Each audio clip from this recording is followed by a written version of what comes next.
Kiss by IB is a vibe. I'll tell you about it. So I'm actually a farmer, and I grow roughly about 70% of everything that I use in my product line. This is yellow dock, and the bees love it.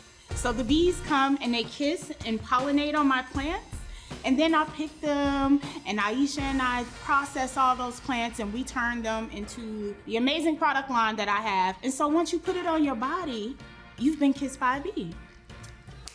I'm Akilah Scott Amos, head herbalist of Kiss by Bee Organics, based out of Houston, Texas.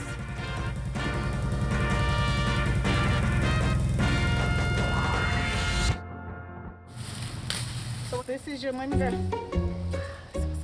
My mom is not a vegetarian, but my dad is. And so we actually had a big garden in the back of our house. Every year, we would plant, and then we'd eat, and we'd grow whatever it is that we needed for medicinal purposes as well. We had crabapple trees, we had grapevines. I learned how to make wine, I learned how to make jelly, I learned how to make everything. There's no part of the plant that we didn't use. And so it was just normal to me. That's just how we grew up.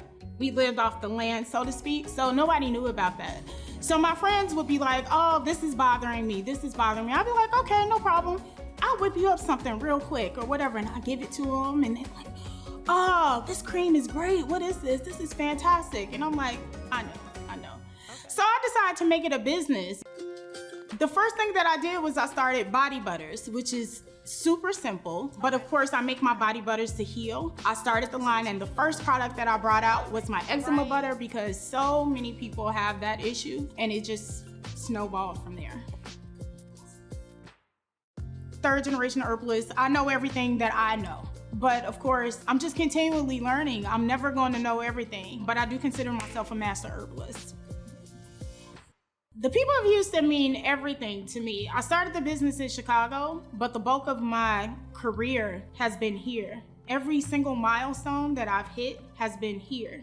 Full-time entrepreneurship is probably something that I would not have pursued, but I got fired from my jobs. I tied up things in Chicago, and I came to Houston, and I hit the ground running hard. I'm crunchy vanilla, whatever that means to you, that's me, but my products are effective, and what's inside matters. I'm such a purist. Everything is made from scratch. Plants are everything, literally. So it's all there. You gotta listen to them, you gotta hear them, you gotta sing to them. I play music for my plants, they love it. 2020 was my year. I then hired 3 additional women. I opened the storefront. I had a whole grand opening. We always have societal standards, and of course parental standards of what your parents want you to do and what everybody thinks your future should look like. But this was always what I wanted to do, and when I walked in my purpose and I decided to go for it, look at me now, Houston.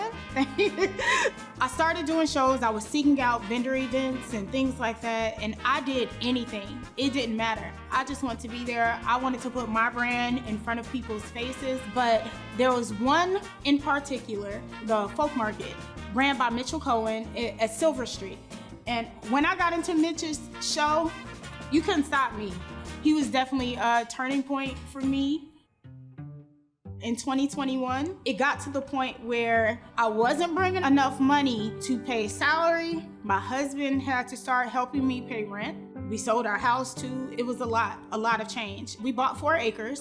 And so I said, this is what we're gonna do. We're gonna recession-proof this business. And my husband agreed, and I said, I'm gonna build my own warehouse on the property. One of the first store that I was actually in that carries my brand is right in the East End, called Bloom, the mom and pop shops. That's still the heart of America. That's what America was built on. It's still there. So I feel like all those little small shops are gonna help me reach my goals and get to where it is that I need to be. Everything was divine. It wasn't meant for me to be in Chicago, it was meant for me to be here. Aisha and I, we give back because I feel like everybody should have access to organic and natural healing products. This is where I can be somebody. Houston has made me somebody, and I'm super grateful for that. H-time.